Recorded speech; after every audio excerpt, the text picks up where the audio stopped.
Selamat pagi jemaat yang Tuhan Yesus kasihi. Pada pagi hari ini kita bersyukur kepada Tuhan karena Tuhan tetap memberikan kesempatan bagi kita untuk dapat beribadah kepada Tuhan walaupun kita harus terpisah secara tempat, tetapi karena anugerah Tuhan maka pada pagi hari ini kita di rumah kita masing-masing dapat beribadah kepada Tuhan bersama-sama dengan jemaat Tuhan di gereja GKI Agape, baik di Villa Melati Emas ataupun di Kelapa Gading. Mari kita akan mengambil waktu teduh sejenak di hadapan Tuhan untuk mempersiapkan ibadah kita pada pagi ini.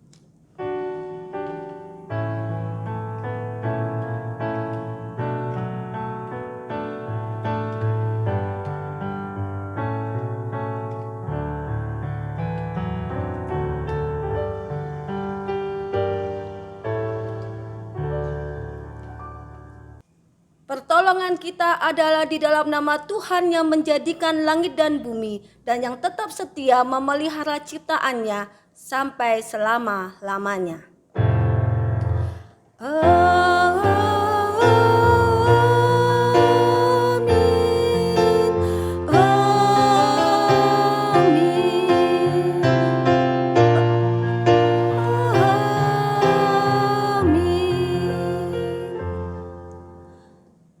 Kasih karunia dan damai sejahtera dari Bapa dan dari Tuhan Yesus Kristus akan menyertai kita sekalian. Tuhan Yesus besertamu. Nats pembimbing pada pembukaan pada ibadah hari ini diambil di dalam Yeremia pasal yang ke-23 ayat yang ke-5. Sesungguhnya waktunya akan datang, demikianlah firman Tuhan, bahwa aku akan menumbuhkan tunas adil bagi Daud. Ia akan memerintah sebagai raja yang bijaksana dan akan melakukan keadilan dan kebenaran di negeri. Mari kita akan nyanyikan pujian, puji Allah penebusku.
Mari Bapak Ibu sekalian, kita akan memasuki doa pengakuan dosa. Bapa di surga, terima kasih untuk pagi ini di mana kami boleh bersama-sama beribadah kepada Tuhan dengan keluarga kami di rumah kami masing-masing. Bapa, di dalam kehidupan kami seringkali kami melakukan banyak sekali perbuatan-perbuatan, tingkah laku, sikap, tutur kata, bahkan pikiran yang telah mendukakan akan hati-Mu dan juga mendukakan akan hati sesama kami. Oleh sebab itu ya Tuhan, sebelum kami diberkati oleh Tuhan di dalam ibadah kami pada pagi ini, terutama ketika kami mendengarkan firman Tuhan dan firman-Mu diperdengarkan kepada kami rindu ya Tuhan, Engkau Allah yang maha pengampun akan mengampuni segala dosa dan pelanggaran kami yang sudah kami lakukan di waktu yang lampau. Ampuni dan kuduskan dan sucikan akan hidup kami kembali ya Tuhan, sehingga ibadah kami pada pagi ini boleh menjadi berkat bagi kami, menjadi berkat bagi orang-orang yang ada di sekitar kami yang hidup bersama dengan kami. kami. Bapa, kami meyakini dengan janji firman Tuhan bahwa Engkau adalah Allah yang pengampun, sekalipun dosa kami sekecil apapun, Engkau akan menghapuskannya itu ketika kami berani mengakui bahwa kami mempunyai Allah yang maha pengampun yang akan mengampuni dosa-dosa kami, seperti janji yang Engkau firmankan kepada kami, sekalipun dosa kami merah seperti kirmisi, Engkau akan menjadikannya putih seperti salju. Sekalipun kami melakukan banyak sekali dosa, Engkau akan mengambilkan kepada kami kesempatan untuk mempunyai waktu meminta pengampunan daripada Tuhan. Dan kami ingin belajar untuk melakukan hal yang berkenan kepada Tuhan dalam hidup kami, dengan tidak mengulangi apa yang sudah kami perbuat yang tidak menyenangkan akan hati Tuhan dan sesama kami. Oleh sebab itu ya Tuhan, terima kasih untuk pengampunan yang Engkau berikan kepada kami pada pagi hari ini. Dan kami yakin dan percaya bahwa firman Tuhan yang akan diperdengarkan kepada kami pada pagi hari ini, kami akan diberkati dan kami akan sungguh hidup di dalam anugerah Tuhan. Terima kasih Tuhan, di dalam nama Tuhan Yesus kami berdoa. Amin.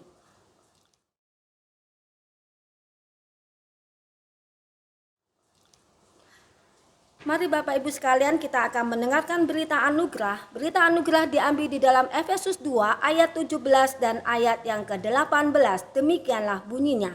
Ia datang dan memberitakan damai sejahtera kepada kamu yang jauh dan damai sejahtera kepada mereka yang dekat. Karena oleh Dia kita berdua pihak dalam satu roh beroleh jalan masuk kepada Bapa.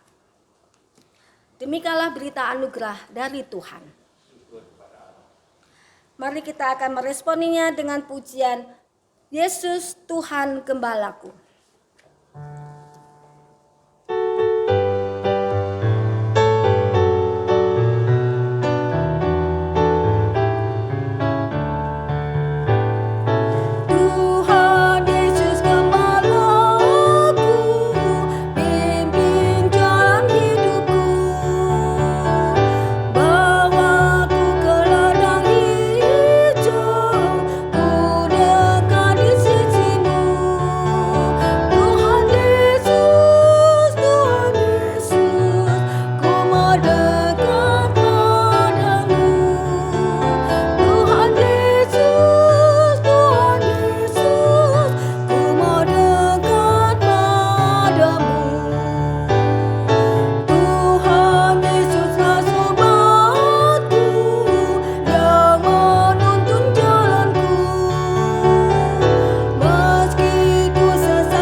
Sebelum kita mendengarkan pemberitaan firman Tuhan pada pagi hari ini, mari kita akan berdoa. Bapa, kami bersyukur buat kesempatan yang Tuhan berikan bagi setiap kami sebagai umat-Mu pagi ini. Di dalam ibadah yang kami ikuti bersama-sama, kami bersyukur kami masih mendapat anugerah dan kesempatan untuk bisa mendengar kembali pemberitaan firman Tuhan. Engkau berbicaralah kepada kami Tuhan, karena kami telah siap untuk mendengarkannya. Roh Kudus tolong kami, berikan kami pencerahan, sehingga kami bisa mengerti apa yang kami dengar melalui pemberitaan firman-Mu pada saat ini. Di dalam nama-Mu Tuhan Yesus kami berdoa dan bersyukur. Amin. Kita akan membuka bersama-sama Alkitab kita dari Injil Markus pasal yang ke-6, ayat 30-34. Kemudian dilanjutkan dengan ayat yang ke-53 sampai ayat yang ke-56. Saya akan membacakan untuk jemaat mendengarkannya bersama-sama. Kemudian rasul-rasul itu kembali berkumpul dengan Yesus dan memberitahukan kepadanya semua yang mereka kerjakan dan ajarkan. Lalu ia berkata kepada mereka, "Marilah ke tempat yang sunyi, supaya kita sendirian, dan beristirahatlah seketika. Sebab memang begitu banyaknya orang yang datang dan yang pergi, sehingga makan pun mereka tidak sempat." Maka berangkatlah mereka untuk mengasingkan diri dengan perahu ke tempat yang sunyi. Tetapi pada waktu mereka bertolak, banyak orang melihat mereka dan mengetahui tujuan mereka. Dengan mengambil jalan darat, segeralah datang orang dari semua kota ke tempat itu, sehingga mendahului mereka. Ketika Yesus mendarat, ia melihat sejumlah besar orang banyak, maka tergeraklah hatinya oleh belas kasihan kepada mereka, karena mereka seperti domba yang tidak mempunyai gembala. Lalu mulailah ia mengajarkan banyak hal kepada mereka. Kemudian dilanjutkan dengan ayat yang ke-53 sampai ayat yang ke-56. Setibanya di seberang, Yesus dan murid-muridnya mendarat di Genesaret dan berlabuh di situ. Ketika mereka keluar dari perahu, orang segera mengenal Yesus. Maka berlari-larilah mereka ke seluruh daerah itu dan mulai mengusung orang-orang sakit di atas tilamnya kepada Yesus, di mana saja kabarnya ia berada. Dan kemanapun ia pergi, ke desa-desa, ke kota-kota, atau ke kampung-kampung, orang meletakkan orang-orang sakit di pasar dan memohon kepadanya, supaya mereka diperkenankan hanya menjamah jubah-jubahnya saja, dan semua orang yang menjamahnya menjadi sembuh.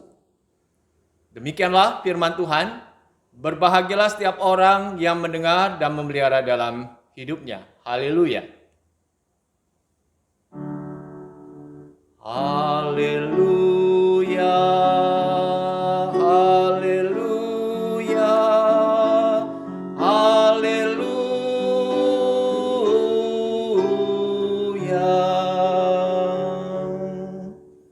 Shalom, selamat pagi. Jemaat yang dikasihi oleh Tuhan Yesus Kristus, hari ini kita bersyukur Tuhan masih memberikan kita kesempatan untuk bisa bersama-sama beribadah di rumah kita masing-masing secara online.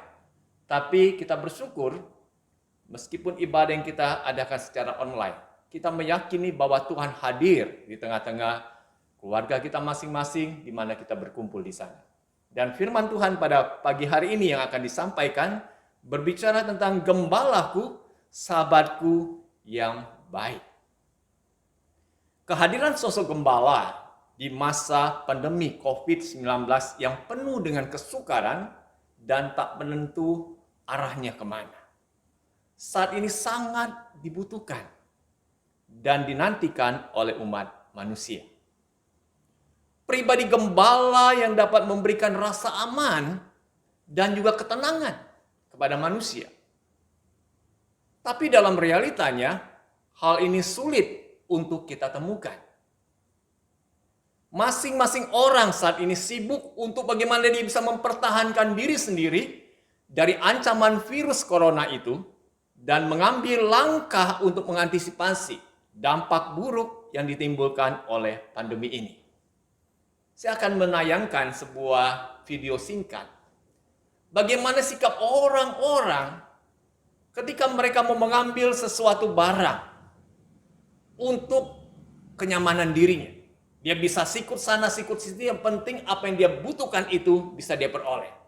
Kita akan saksikan bersama-sama.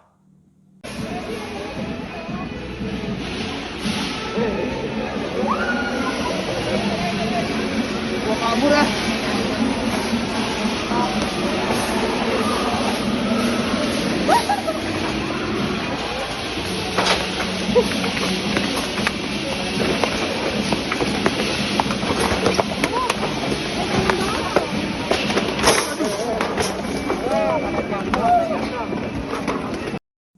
Video yang kita lihat sama-sama hari ini menggambarkan sebuah situasi yang real di lingkungan kita, di mana kita hidup. Ketika ada berita yang mengatakan bahwa orang-orang yang ingin mendapatkan imunitas yang kuat untuk bisa bertahan menghadapi serangan dari virus corona, mereka bisa minum susu cap beruang. Wah, isu ini mulai tersebar. Dan orang-orang mulai sibuk untuk mencari bagaimana bisa mendapatkan susu beruang itu. Dan mereka pergi ke tempat penjualannya, ke mall, ataupun ke tempat toko penjualan dalam jumlah yang besar. Dan mereka saling berebut di sana. Jadi sangat memprihatinkan sekali kalau kita lihat bagaimana mereka untuk mendapatkan barang itu, mereka bisa sikut sana, sikut sini. Dan inilah gambaran bagi kita.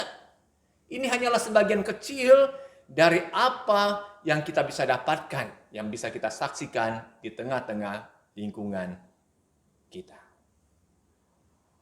Belum lagi kalau kita lihat situasi ke depan. Situasi yang menakutkan. Kita berharap ada sosok pribadi yang bisa menunjukkan sosok sebagai gembala itu. Yang bisa mengayomi, yang bisa memberikan rasa tenang, memberikan rasa aman kepada masyarakat, kepada umat manusia. Tapi nyatanya sulit untuk kita bisa mendapatkan sosok gembala seperti itu. Kondisi seperti ini pernah juga terjadi dalam kehidupan umat Allah sendiri, yaitu umat Israel. Pada zaman perjanjian lama. Seperti yang diucapkan, yang dikatakan oleh Nabi Yeremia. Orang-orang yang seharusnya menjalankan peran sebagai seorang gembala bagi umat Israel. Justru mereka melalaikan tugas itu. Umat dibiarkan seperti domba-domba yang terserak, yang tidak punya gembala. Dalam situasi seperti itu, Tuhan berfirman kepada nabinya, yaitu Nabi Yeremia, bahwa Tuhan akan menumbuhkan tunas Daud yang akan mengembalakan umatnya. Seperti yang ditulis di dalam nats pembimbing kita untuk membuka ibadah hari ini. Dalam Yeremia 23 ayat yang kelima. Dan janji ini digenapi dengan kelahiran Tuhan Yesus ke dalam dunia ini.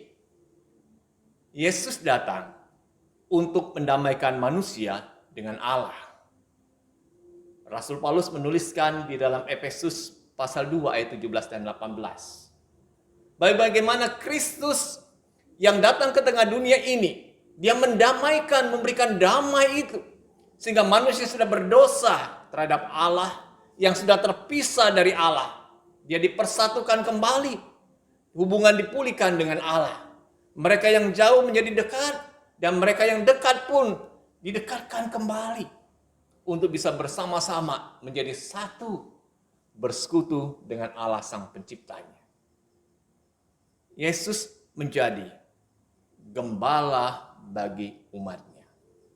Ini penggenapan dari nubuatan dari Nabi Yeremia itu. Bahwa melalui pribadi Yesus dia akan menggembalakan umatnya yang sudah tercerai-berai. Yesus bukan hanya sebagai sosok gembala, tapi juga dia menjadi sahabat yang baik bagi orang-orang yang percaya kepadanya. Bagi orang yang lemah, bagi orang yang tidak berdaya, dan bagi orang-orang yang tersingkir dari kehidupan masyarakat. Sangat luar biasa. Kalau kita melihat apa yang Kristus lakukan ketika dia lahir di tengah-tengah dunia, ketika dia berkarya, bahkan puncaknya ketika dia mati tersalib. Itu dia lakukan semua yang menunjukkan bahwa dialah adalah gembala yang baik ini. Menjadi sahabat bagi manusia yang sudah tidak berdaya menghadapi realita kenyataan di tengah-tengah dunia ini. Dan hari ini kita akan belajar bersama-sama hal yang nyata yang dituliskan di dalam Alkitab seperti yang tadi saya sudah bacakan di dalam Injil Markus pasal yang ke-6, ayat 30-34 dan juga ayat 53 sampai ayat yang ke-56. Kalau kita membaca kisah ini, kisah yang menarik sekali. Gimana sosok pribadi Yesus ketika dia bersama-sama dengan murid-muridnya telah melakukan banyak pelayanan, melakukan berbagai macam mujizat. Sudah seharian dia melakukan pelayanan itu. Dan sebagai manusia, dia pun juga mengalami kelelahan. Dia butuh untuk istirahat. Sehingga dicatat di dalam ayat ini, bahwa ketika hari sudah menjelang sore, murid-murid berkumpul kembali bersama dengan Yesus. Mereka cerita apa yang mereka sudah lakukan. Bagaimana perkara-perkara besar itu sudah mereka lihat ketika mereka mengajar orang-orang banyak. Dan Yesus tahu bahwa murid-muridnya pun juga mengalami kelelahan. Dan Yesus mengajak mereka semua untuk sejenak beristirahat bersama-sama. Mereka akan mengasingkan diri dari orang banyak itu dengan menyeberangi danau. Dengan harapan ketika mereka tiba di seberang, mereka bisa menemukan tempat yang sunyi, yang tidak banyak orang tahu di sana, dan mereka bisa beristirahat seketika lamanya. Tapi apa yang terjadi? Orang banyak justru masih terus mengikuti Yesus. Ketika Yesus bersama dengan murid-muridnya menyeberang, orang banyak melihat kemana tujuan Yesus pergi menyeberang itu. Dan mereka pun meskipun mereka tidak bisa menyeberang dengan perahu, tapi mereka bisa melewati jalan darat. Dan mereka mengikuti alur jalan darat itu untuk menuju tempat di mana Yesus akan tiba. Dan itu mereka lakukan. Coba kita bayangkan, kalau kita lagi lelah, lagi capek, sudah melakukan banyak pekerjaan seharian. Kita butuh mau istirahat. Tahu-tahu ada tamu yang datang ke rumah kita. Dia mau berjumpa dengan kita. Waduh, keselnya luar biasa. Mungkin emosi kita memuncak, kita marah. Mungkin kalau kita terpaksa menerima orang ini, kita menerimanya dengan kedongkolan hati. Tapi bagaimana dengan Yesus? Jadi diceritakan di dalam cerita ini, ketika Yesus mendarat di seberang danau yang dituju itu, Yesus menjumpai orang-orang dalam jumlah besar telah lebih dahulu tiba di tempat itu. Wow. Bagaimana perasaan murid-murid ketika melihat kejadian itu? Mungkin mereka dongkol, mungkin mereka marah, mungkin mereka berharap Yesus sebagai guru mereka untuk mengusir orang-orang ini, untuk menghardik mereka supaya meninggalkan mereka. Mereka butuh untuk istirahat. Tapi firman Tuhan mencatat bahwa Yesus tidak melakukan tindakan seperti itu. Ketika Yesus melihat orang banyak itu, dia tidak marah. Ataupun dia tidak mengusir orang banyak itu. Sebaliknya ketika dia melihat mereka, timbullah belas kasihan dalam hati Yesus. Karena Yesus melihat orang-orang ini. Orang-orang banyak ini seperti domba yang tidak mempunyai gembala. Mereka tercerai-berai. Mereka kehausan. Mereka dalam kegusaran. Dalam ketakutan. Dan Yesus merangkul mereka. Yesus mengajar banyak hal kepada mereka. Dan jangan lupa, Yesus tahu apa yang menjadi kebutuhan mereka saat itu. Mereka sudah seharian mengikuti Yesus. Dan hari sudah mulai menjelang sore. Perut mereka pun sudah mulai lapar. Dan kalau kita baca di dalam ayat-ayat selanjutnya, Yesus memerintahkan kepada murid-muridnya, beri mereka makan. Tapi murid-murid gusar. Mereka bingung. Kasih makan orang sebanyak ini, dari mana kita bisa mendapatkan makanan itu? Dari mana? Tempat itu sunyi dan sepi, dan hari sudah mulai menjelang malam. Tapi Yesus tahu apa yang harus dia perbuat. untuk memelihara, untuk memberi orang banyak ini makan. Sehingga Yesus bertanya kepada para muridnya, ada berapa banyak makanan yang ada padamu? Mereka katakan, kami cuma punya 5 roti dan 2 ikan.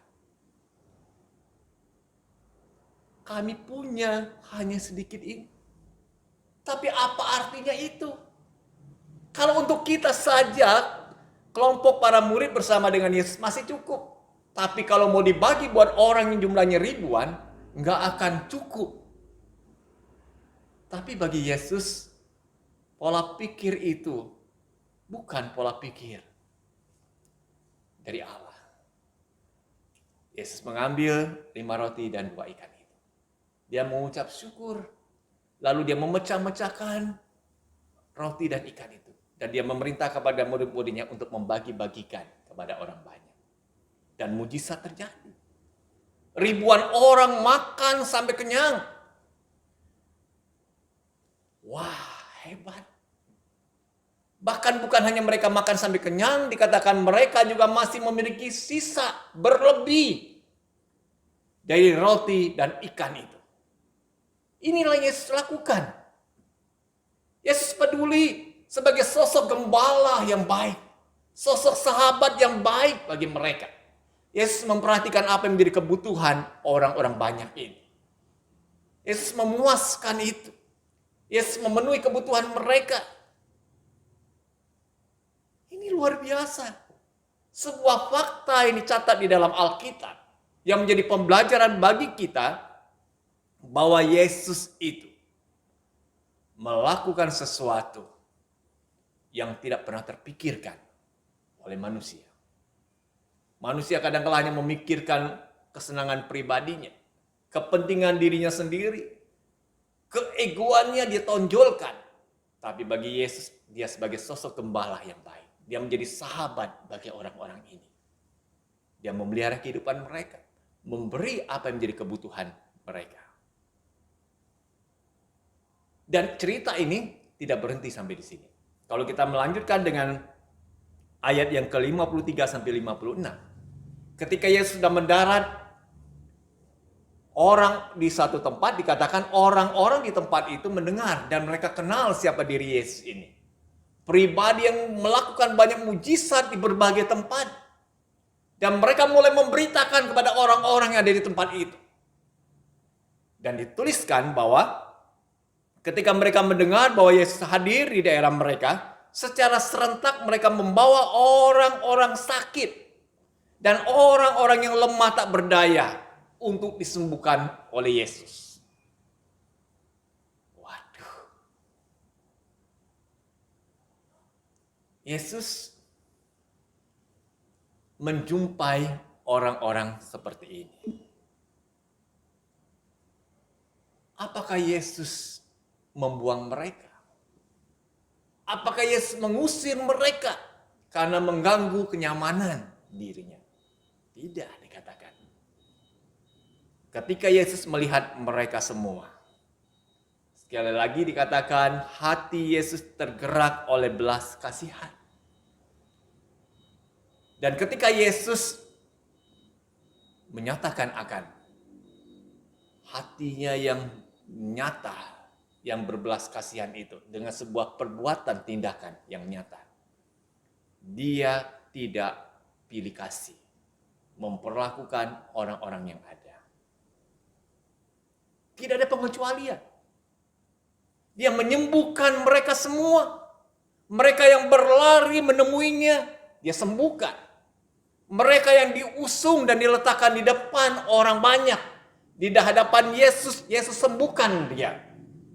Bahkan dikatakan mereka yang hanya menjamah jubahnya juga disembuhkan oleh Yesus. Yesus tak pilih kasih. Di hadapan Yesus semua mereka berharga dan bernilai. Manusia seringkali ketika sudah menjadi sosok pribadi yang dikenal oleh banyak orang, menjadi selebritas, selebriti, menjadi public figure yang dikagumi banyak orang karena karya-karya besar yang dia lakukan. Kadangkala mengubah akan hidup orang ini. Kadang-kadang membuat dirinya menjadi pribadi yang angkuh dan sombong, dan dia sudah mulai menjaga jarak. Tapi beda dengan Yesus. Meskipun nama Yesus sudah dikenal oleh banyak orang, meskipun dia sudah diagung-agungkan, tapi perhatian dan kasihnya dia nyatakan tanpa pilih kasih. Tanpa dia memilah-milah mana orang-orang yang layak untuk dia sembuhkan. Semua berharga di mata Tuhan. Dan Tuhan menyembuhkan setiap mereka. Inilah pribadi Yesus. Pribadi Yesus yang kita percaya sebagai Tuhan dan Juru Selamat kita. Bagaimana dengan diri kita sekarang ini? Apakah kita mengenal pribadi Yesus itu?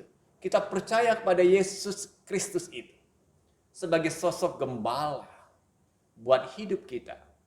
Bahkan dia menjadi sahabat yang baik buat kehidupan kita. Kenapa hal ini penting untuk kita perhatikan? Karena dalam situasi zaman yang tidak menentu sekarang ini, seringkali manusia itu terombang-ambing dalam kegelisahan dan kegoncangan. Di awal pandemi, ketika saya menyampaikan khotbah di hadapan umat Tuhan, saya katakan, kita sebagai orang-orang yang mengaku percaya kepada Yesus, harusnya kita bersikap menghadapi pandemi COVID berbeda dengan orang-orang yang belum percaya kepada Kristus. Ketika pemerintah menetapkan aturan prokes yang ketat, kalau di awal-awal 3M, sekarang nambah lagi 2M, jadi 5M. Kita sebagai umat Allah, orang-orang percaya kepada Kristus, kita mau taat melakukan itu. Tapi ketika kita sudah melakukan itu, apakah membuat kita terus-terusan gelisah dan takut? Apakah iman kita sudah mulai luntur? Saya ingat ada sebuah tayangan video singkat yang baru saya dapatkan kirimannya, dan bagi saya itu sangat luar biasa. Membuat iman kita kembali dikuatkan. Digambarkan ada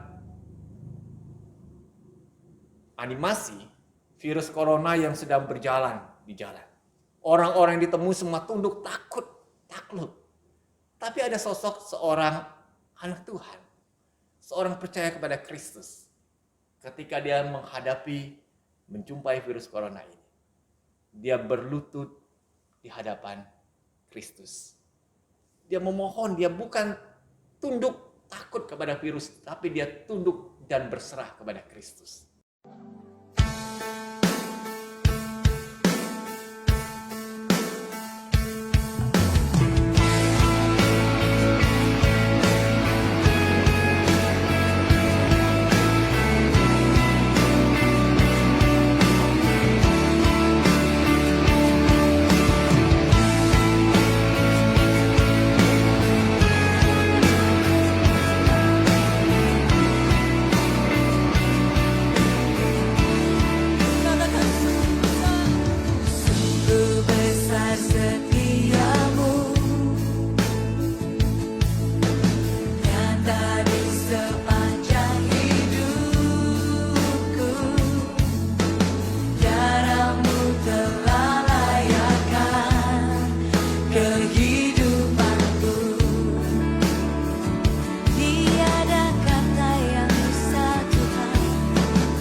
Dan Yesus yang membela dia, melindungi dia, dan virus itu pun ditaklukkan. Dan bagi saya, video singkat yang ditayangkan ini sangat luar biasa menguatkan kita. Jadi meskipun situasi seperti yang kita hadapi sekarang ini, situasi yang tidak menentu dan menakutkan, tapi kita harus ingat kita punya gembala yang baik itu. Dia adalah sahabat kita yang baik. Apapun yang sedang kita gelisahkan sekarang ini, suasana hati kita yang gundah gulana, kita mau serahkan Tuhan, Engkau gembalaku, sahabatku yang baik. Tolong aku, teduhkanlah hatiku ini Tuhan. Aku menyerahkan kehidupanku ke dalam tangan-Mu. Jaga aku dan lindungi aku. Sehingga kita bisa nyaman, bisa tenang menjalani hari-hari hidup kita.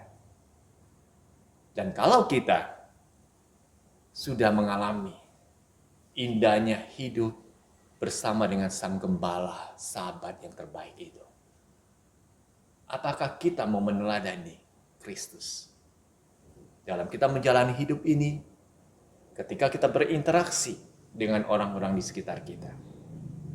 Jadikanlah hidup kita sebagai cerminan diri Yesus sebagai gembala dan sahabat yang baik bagi orang-orang yang kita temui saat ini.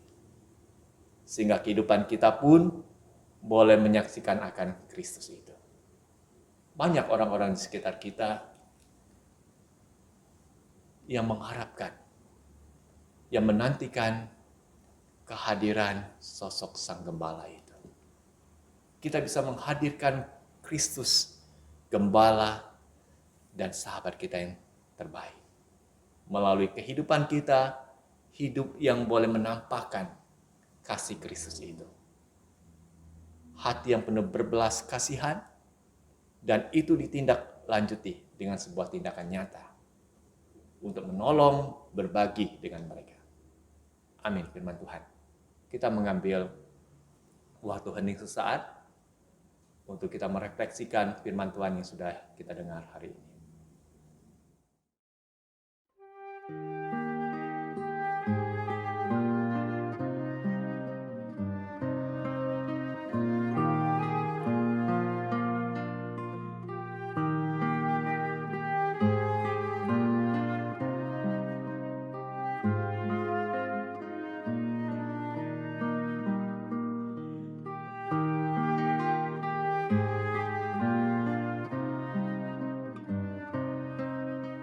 Mari kita akan memanjatkan beberapa pokok doa syafaat. Bapa, kami bersyukur buat firman-Mu yang telah kami dengarkan pemberitaannya pada pagi ini. Biarlah setiap kami boleh diteguhkan kembali iman kami, percaya kami kepada Tuhan Yesus, Sang Gembala dan sahabat kami yang terbaik buat hidup kami. Di tengah-tengah situasi dunia yang tidak menentu sekarang ini, di masa pandemi COVID-19, kami tetap yakin kepada penyertaan, kepada pemeliharaan dan penjagaan Tuhan Sang Gembala itu. Sehingga kami boleh menjalani hari-hari hidup kami dengan perasaan tenang dan dipenuhi oleh damai sejahtera Tuhan. Tuhan, tolong setiap jemaat-Mu yang sedang mengalami pergumulan saat ini. Kau kiranya juga yang akan menolong, memberikan kekuatan, dan iman mereka pun boleh tetap kuat di dalam Tuhan. Kami doakan beberapa jemaat yang sekarang ini pun sedang berada dalam kondisi sakit dengan berbagai macam penyakit yang sedang mereka derita. Tuhan tolong dan Tuhan jamah untuk mereka juga boleh mengalami pemulihan dan kesembuhan itu. Secara khusus kami berdoa untuk beberapa jemaat yang sekarang ini pun juga menjadi pasien yang sedang dirawat di rumah sakit ataupun yang sedang menjalani isolasi mandiri di rumah karena terpapar oleh COVID-19. Tuhan, Engkau berbelas kasihan atas setiap mereka. Engkau jamah dan Engkau pulihkan dan sembuhkan. Hanya kepada Tuhan Yesus kami memohon dan meminta mujizat Allah dinyatakan dan terjadi. Kami juga berdoa saat ini Tuhan untuk tenaga medis yang harus menghadapi sebagai garda terdepan di dalam merawat dan juga mengobati para pasien COVID itu. Tuhan yang kiranya juga yang akan memberikan kekuatan perlindungan kepada setiap mereka, dan juga Tuhan yang akan memberikan mereka kekuatan, sehingga dengan hati yang berbelas kasihan, mereka boleh menyatakan perhatian yang tulus untuk mengobati, untuk merawat para pasien COVID ini. Juga kami berdoa saat ini Tuhan, untuk program pemerintah di dalam menjalankan vaksinasi untuk warga masyarakat yang berusia di atas 12 tahun. Tuhan kiranya menolong sehingga program vaksinasi ini boleh berjalan dengan baik dan semakin banyak warga masyarakat yang boleh menerima vaksin untuk meningkatkan imunitas dalam tubuh mereka. Juga kami berdoa saat ini Tuhan untuk pemerintah bangsa kami Indonesia di tengah situasi yang begitu sulit dihadapi oleh bangsa ini. Tuhan kami mohon belas kasihan-Mu. Engkau pakai untuk pemerintahan yang ada untuk menjadi rekan sekerja yang solid, yang bersatu hati untuk menjalankan setiap kebijakan sehingga itu boleh berdampak untuk mengurangi bahkan membatasi penyebaran pandemi COVID ini. Juga kami berdoa untuk masa PPKM darurat yang sudah diberlakukan di beberapa kota secara khusus di Jawa dan Bali. Tuhan tolong sehingga itu boleh diresponi dengan baik oleh warga masyarakat sehingga kami boleh melihat dampak yang nyata dengan pengurangan pertambahan dari pasien COVID itu sendiri. Juga kami berdoa untuk anak-anak Tuhan dalam usaha dan pekerjaan yang mereka lakukan. Banyak di antara mereka yang saat ini harus menjalani kondisi yang sulit. Secara ekonomi, mereka mengalami PHK. Ataupun ketika mereka menjalankan bisnis mereka pun juga mengalami hambatan. Tuhan tolong, Engkau Allah sumber segala berkat itu. Engkau sendiri juga akan memberikan hikmat untuk umat-Mu mendapatkan jalan yang terbaik. Di dalam mereka akan berusaha mencari berkat-berkat Allah. Engkau bukakan jalan itu Tuhan. Dan Engkau bukakan kesempatan itu bagi mereka. Juga kami berdoa buat anak-anak kami yang sudah mulai kembali melakukan pembelajaran secara online.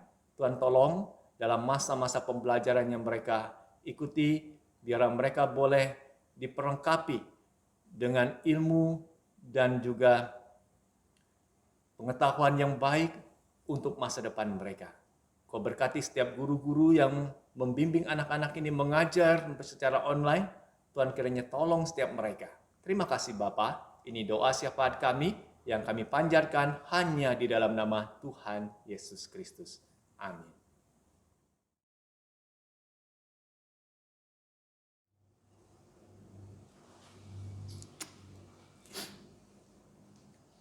Marilah kita bersama dengan umat Allah di masa lalu, masa kini, dan masa depan mengingat janji baptis kita menurut pengakuan iman rasuli. Aku percaya kepada Allah, Bapa yang Maha Kuasa, Khalik langit dan bumi, dan kepada Yesus Kristus, Anak-Nya yang tunggal Tuhan kita, yang dikandung daripada Roh Kudus, lahir dari anak darah Maria, yang menderita sengsara di bawah pemerintahan Pontius Pilatus, disalibkan, mati, dan dikuburkan, turun ke dalam kerajaan maut, pada hari yang ketiga bangkit pula dari antara orang mati, naik ke surga, duduk sebelah kanan Allah, Bapa yang Maha Kuasa. Dan dari sana Ia akan datang untuk menghakimi orang yang hidup dan mati. Aku percaya kepada Roh Kudus, gereja yang kudus dan am, persekutuan orang kudus, pengampunan dosa, kebangkitan orang mati, dan hidup yang kekal. Amin.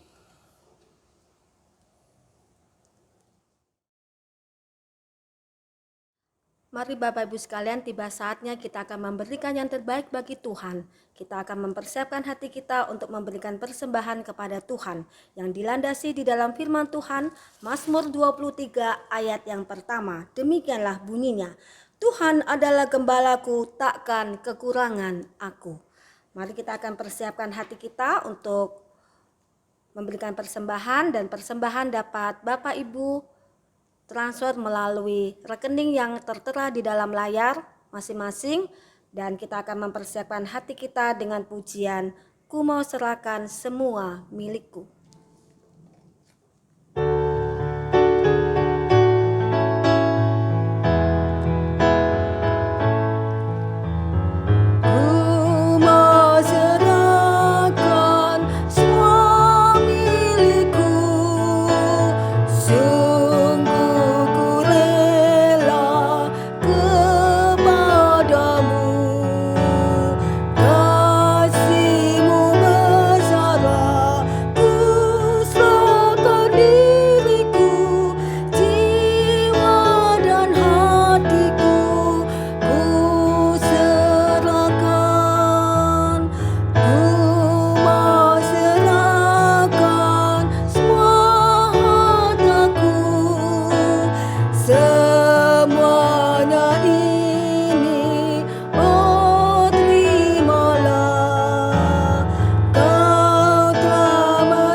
masuk di dalam doa persembahan.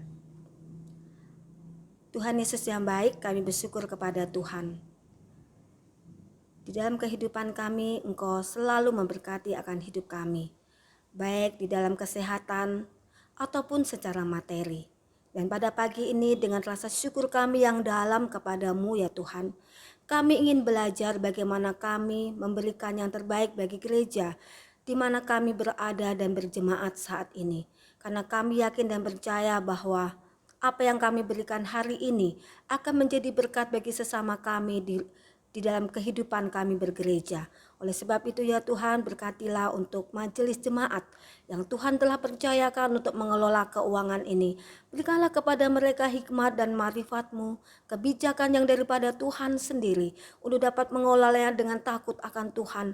Dan biarlah melalui persembahan-persembahan yang pada saat ini kami kumpulkan bersama-sama, tidak membuat kami menjadi kekurangan, tetapi membuat kami menjadi semakin diberkati oleh Tuhan, karena Engkau mengajarkan kepada kami untuk memberi kepada Tuhan. Oleh sebab itu ya Tuhan, terimalah persembahan kami pada pagi ini dengan rasa syukur kami di dalam nama Tuhan Yesus Kristus. Amin. Bapak Ibu sekalian, mari kita akan bersama-sama menyanyikan lagu Aku Percaya Kepadanya sebagai lagu pengutusan pada ibadah pagi ini.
Jemaat yang dikasihi oleh Tuhan Yesus, sesaat lagi kita akan mengakhiri seluruh rangkaian ibadah kita dan kita akan mempersiapkan hati untuk menerima berkat Tuhan. Arahkanlah hatimu kepada Tuhan. Jadilah saksi Kristus, terpujilah Tuhan, dan terimalah berkat Tuhan. Yen Yehova cehu keni paukuni. Yen Yehova setat lalian kuang cauni ceen keni. Yen Yehova siang ni yang lian ceniping an. Tuhan memberkati engkau dan melindungi engkau. Tuhan menyinari engkau dengan wajahnya dan memberi engkau kasih karunia. Tuhan menghadapkan wajahnya kepadamu dan memberi engkau damai sejahtera. Amin. Haleluya, haleluya.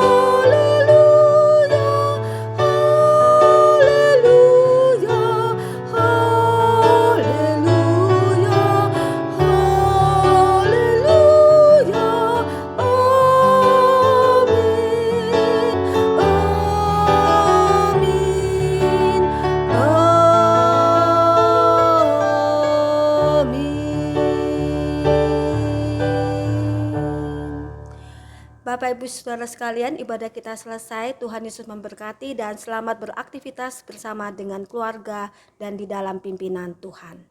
Kita akan mengakhiri ibadah kita dengan mengambil waktu teduh sejenak di hadapan Tuhan.